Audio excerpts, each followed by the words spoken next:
HighBridge, a division of recorded books, presents O Death, Where is Thy Sting? A Meditation on Suffering, by Joe Hoover.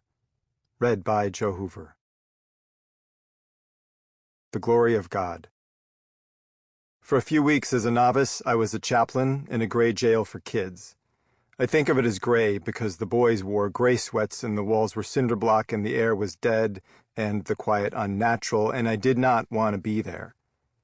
I wanted the boys to not be there too. I prayed with them, insisted on the learning of lessons, 3-point plans, step by little step, surefire methods, biblical and secular, for staying out of trouble and away from the Minneapolis JDC. Over the weeks, one of the guards, Paul, had been watching me. Finally, he told me something that stopped me cold. Every one of these kids, he said, will be back. Every one. These kids will be in and out of jail and back in again, some for the rest of their lives. This guard was not trying to be gloomy, he was just stating what is.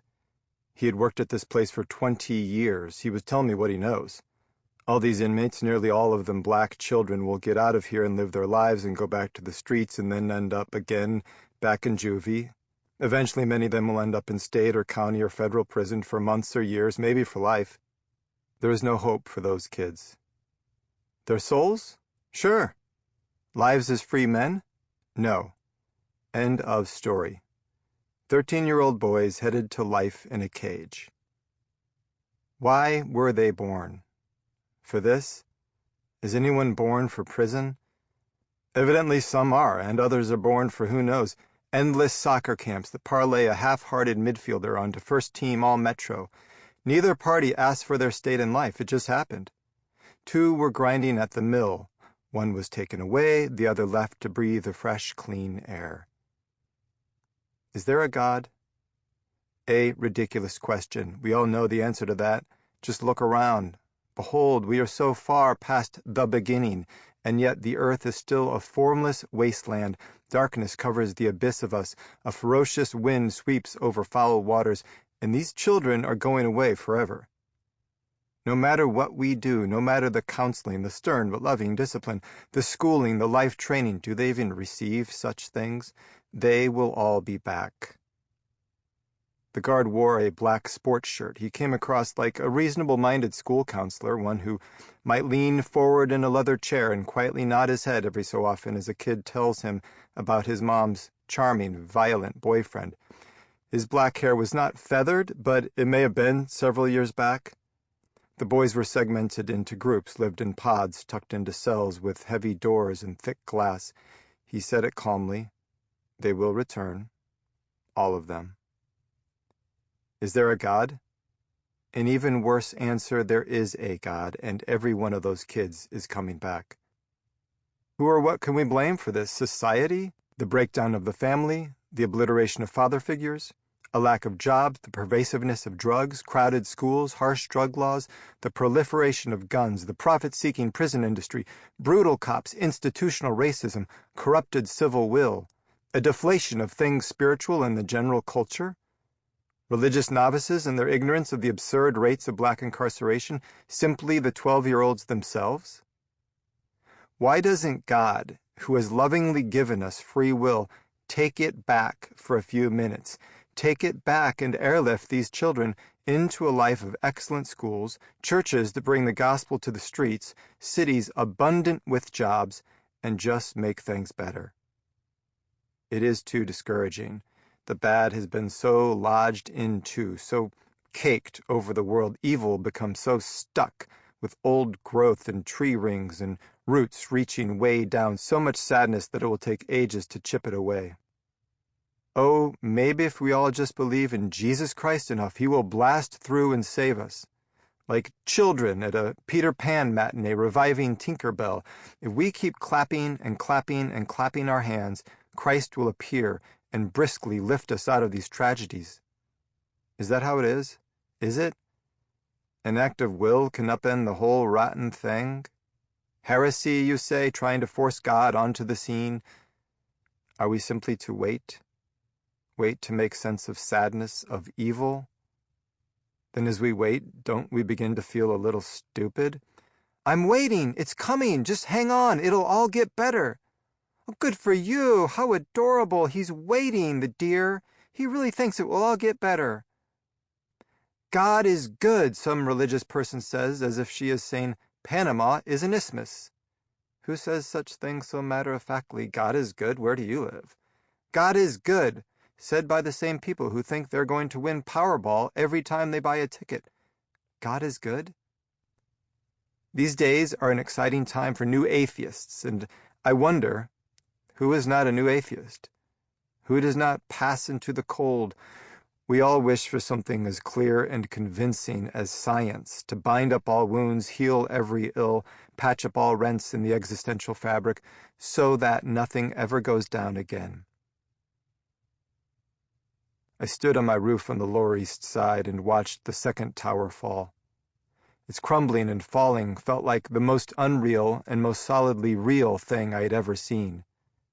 It was as if the falling were a kind of creation, a collapsing of concrete and mass and purpose and will, so resolute and final that it seemed in its very nature to be a new thing.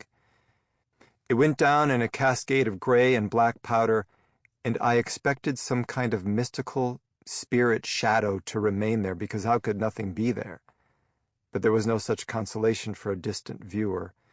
Instantly, it seemed, the names and faces of the missing appeared, taped to lampposts, street signs, bus stops, and subway walls. Their faces stared out as their families asked, "Have you seen this person? Where is this man, this woman? Call this number if you have seen her."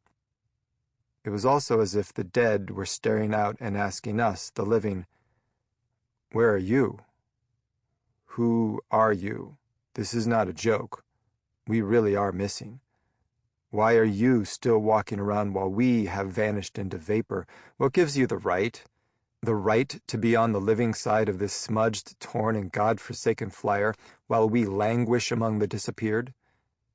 And far, far away, as all the numbers click in the right slots, God is good. God is good. God is just. I met Philip and we prayed together in his room. We crouched down on the floor and looked at his candles and a rocket he had drawn and pictures of his dead brother Aaron, the archangel Michael, Jesus, the priest named Henry.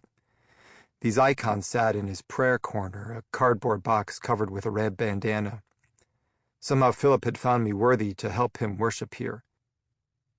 When we prayed, Philip, who was in his 50s, talked to his brother Aaron, who himself could never talk, as if Aaron were right there.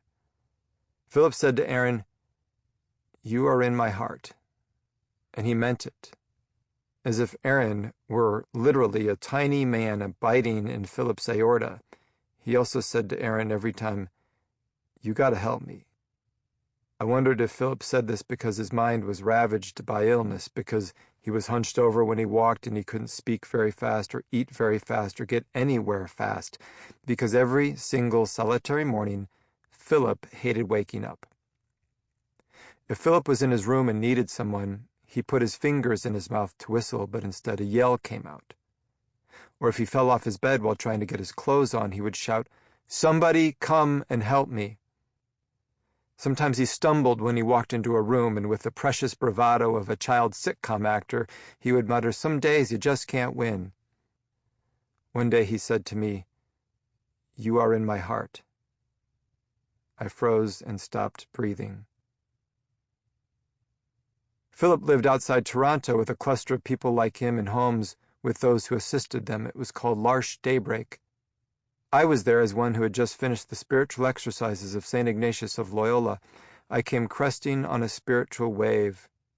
Sometimes I looked around and couldn't help but feel how beautiful and spiritual it must be to live as one of these weak, vulnerable, and honest people who talk directly to the dead, who yell happily when they mean to whistle, who make loud moaning noises in church because they have no control over their bodies and voices.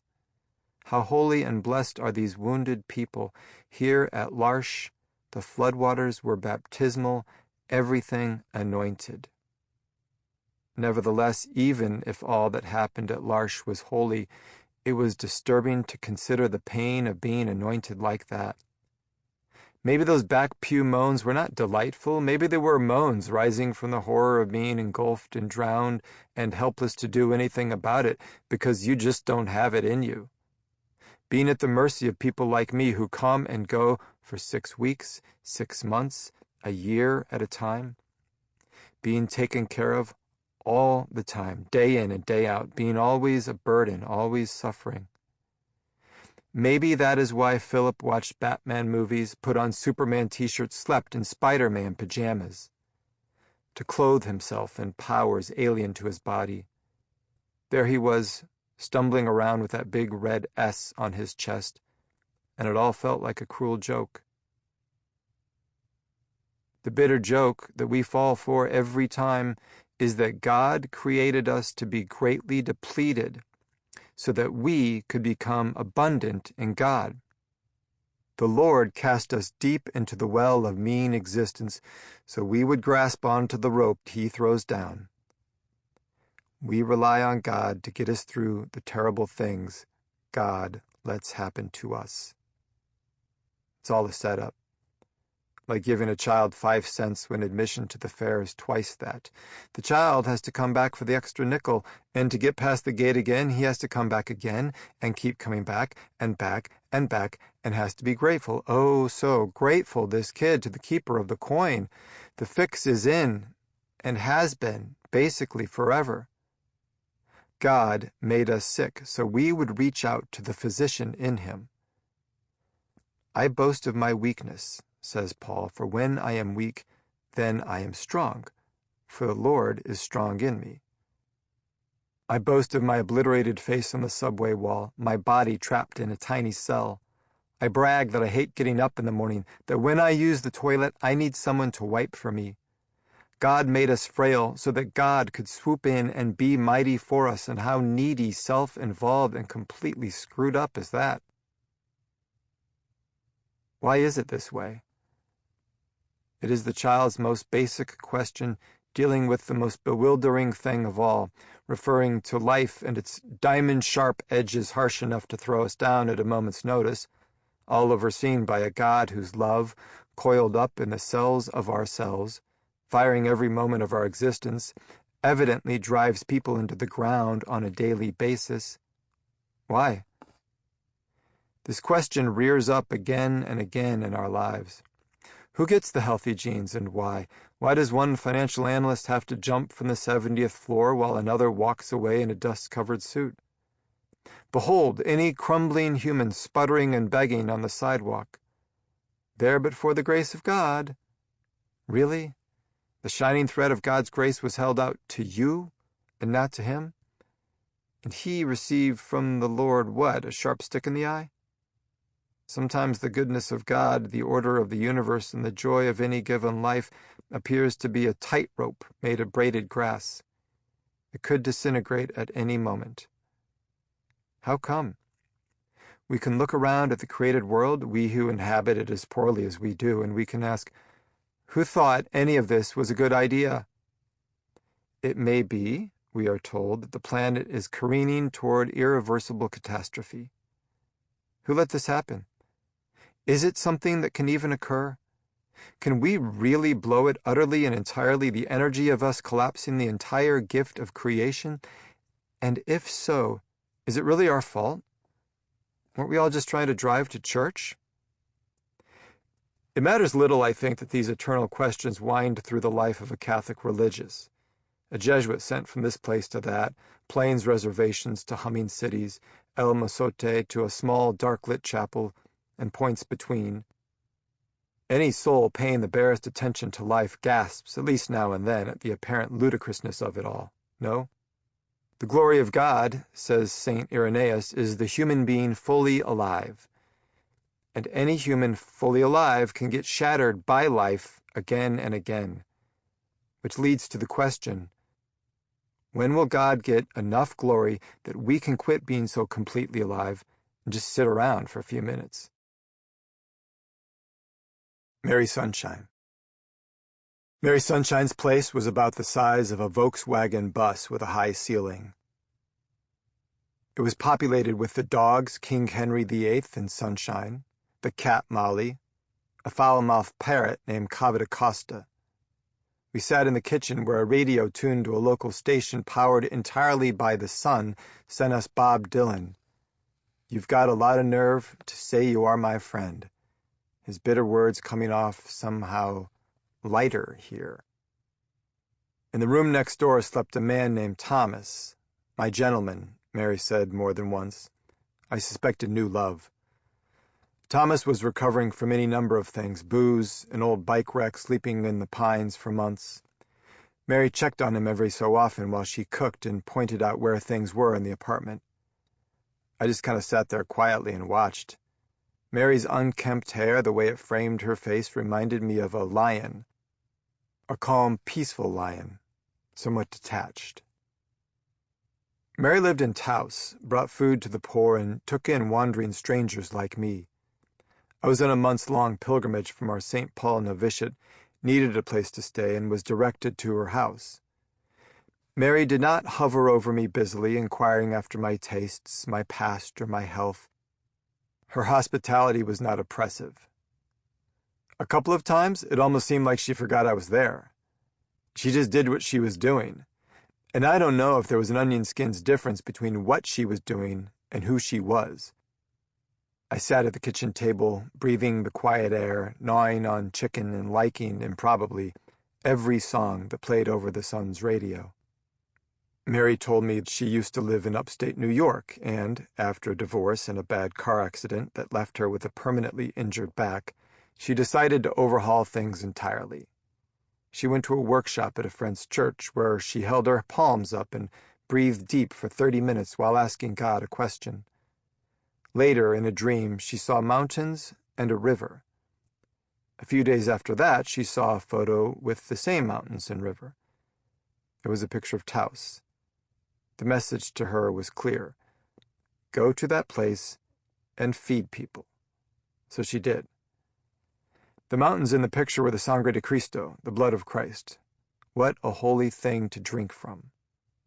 When I woke up at Mary's place the next morning, she trundled Thomas and me to a church to stand in line for free food. We loaded bags with turnips, carrots, loaves of bread, pasta, meat, chocolate, tiny juice boxes, and a raft of other groceries for ourselves and whoever else might come along. Mary and I went to the hospital and visited a veteran named Red Eagle, afflicted with mono and maybe TB. His lungs crammed, he told us, with black guck that he'd been coughing up all day. Mary was happy about this progress and encouraged him to keep coughing. We went to the forest and took food to a small gathering of Rainbow Nation kids camped out there. They strolled the woods with authority, cooked and cleaned in a tidy kitchen of sticks and dried mud, yelled, "I love you," to each other through the twilight. A few just sat in a wrecked car and drank. One of the Rainbow kids came back with us to spend the night, along with 2 or 3 drunk older men. Later, at Mary's door appeared a young couple in tie-dye on their way to a Fish concert. I can't exactly remember, who had heard of this kind lady. They eagerly came inside, flushed and hungry. None of this made Mary nervous or overwhelmed. She just made more chicken. She fed us all, and then we collapsed to our floor for the night, and the dogs squeezed in where they could. "So, where are you going to go now?" Mary asked the next day. It was mid-morning, and everyone else had already left. Clearly, I wasn't being invited to stay a third day. As I packed up my stuff, Mary and Thomas gave me tips, kind of impatiently, even though I hadn't asked, on begging, dumpster diving, and hitchhiking. Mary laid her hands on a speckled blue metal cup and gave it to me for the rest of my journey. She decided to give me a little black skillet, too, then her own gray fleece. She ended up giving me sweatpants, mittens, a scarf, a towel, a can of Sterno, a roll of toilet paper, matches, candles, a sleeping bag, a pink and teal ski jacket, a pair of women's jeans, and 4 days' worth of food. As I walked out the door, she found somewhere a medal that said Mary, Our Lady of the Roses. She put it in my palm and said to keep in touch. It felt meant. I don't think Mary said probably 4 words in a week that she didn't mean. It had snowed as we slept, and I walked away from her apartment past trees and bushes crystallized with ice, glinting in the morning sun. An impossible, silvery wonderland. Bright, cool, suspicious. Things aren't really this way. You don't really meet someone like Mary, someone who sends you off in a shimmery landscape like this. I had entered a different place, somewhere out of the known boundaries. How else to explain it? Had I tried to go back, the tear in the fabric would have sealed up, and all would have vanished. After I completed my pilgrimage and returned to St. Paul, I wrote Mary a letter to thank her. 9 months later, I got a letter back. She had lost my letter with my address, then found it half a year later on the dash of her broken pickup. The mechanic had had the truck for 5 months, but had never fixed it. A lot of things like this had happened to Mary Sunshine since I left. She was no longer able to make rent on the apartment and moved out. She was house-sitting in a cabin even smaller than her old place. It had no electricity, no phone, no outhouse, only a wood stove for cooking and heat. I was prepared to hear she had put a halt to her Dorothy Day routine, feeding the hungry, welcoming the stranger, and was just trying to survive. She wrote, "I've been chopping wood and have not been cooking for people. The cabin is half-mile off the main road no one visits. I have been really busy hitchhiking almost every day into Taos to get the food bank going. Fry, the computer lists come in from the Santa Fe Food Bank, of which Sunshine Foundation is a member. Taos County Food Bank is the official name with the IRS for my agency for the food bank. Sat or Sun, I walk, if no one picks me up, about 8 miles up the hill and back, 4 each way, to confer with the gent who helps distribute. Mun, I hitchhike into town and fax the order. Wed, I line up someone with a truck to pick up. Thurs, delivery. Thurs, I hike in to accept delivery. Sometimes it comes on Fry.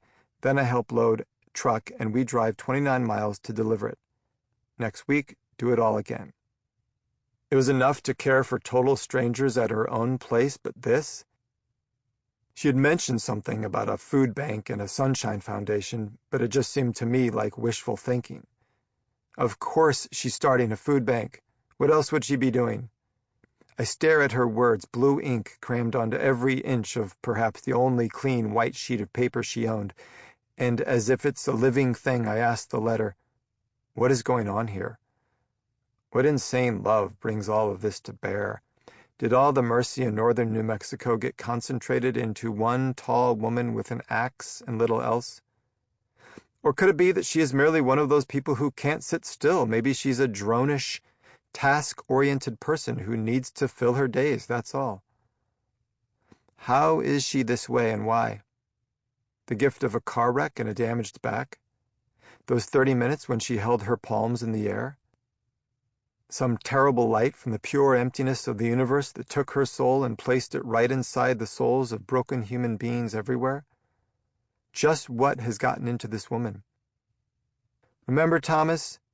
He lived with me at the time you visited and gave you the sleeping bag.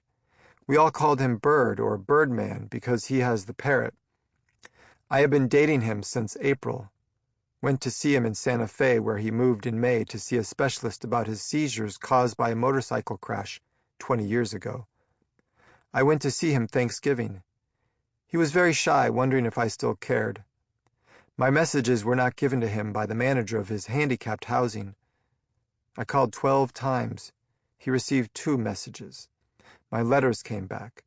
At Christmas, we passed each other by a half hour. He went to Taos, I went to Santa Fe. We don't have phones or cars. Ride given by friends. I ended up camping in the Gila wilderness with some friends of friends. He was told I died along the road in Arizona and called the mental health hotline 3 times at payphones in front of grocery store. Manager called police as he was drunk. He's in jail with 3 assaults against officers, so Thomas needs our prayers. The poverty that can so easily lead to charity, who, more than anyone else, tends to the poor, other poor people, the prisoner, other prisoners, had veered into one of its tragic byways. I hear this story and I see people wandering in the dark, an absolute dark in a burnt-out wasteland, hearing all around them, on the outskirts, the buzzing and clicking and ringing of all the things everyone else has and they do not. We don't have phones or cars. Prophetic and hopeless. We don't have to miss each other by a half hour. We don't, and he's in a parking lot drunk and freaked out, convinced she's dead. And he's in jail. Mary seems to embrace the poverty she's been given. She doesn't get bitter about it. She lives gracefully through it. And life gets harder anyway. She throws her energy into a makeshift foundation that has to recreate its donor base every other day in the form of whoever picks her up hitchhiking. She feeds all the poor people that she can scrounge up. She simply tries to love a man and write him and be with him, and in the end, she is ignored and passed by and presumed dead. Maybe, in spite of all her unflagging resolve, drinking from the Sangre de Cristo doesn't feel redemptive for Mary. Maybe, sometimes, it only seems like more spilled blood. She gets no prizes, only more chaos. Those that have little, even that, will be taken away from them. Sorrowful Mysteries. In the winter, the war was always there, and we did not go to it because we were Jesuits thinking and praying and reading, and sometimes it was Hemingway we read. In the evening, snow fell over Chicago, and it clumped between the slats of the benches outside the classrooms where every old idea was overturned, only to find there was nothing new beneath. It was a cold winter, and the wind came in off the lake. That winter, a few of us got together on the 3rd anniversary of the invasion of Iraq, just before Lent began, and prayed a rosary on the street near the lake. The idea was that we would all wear our clerics, our black outfits, and hold signs.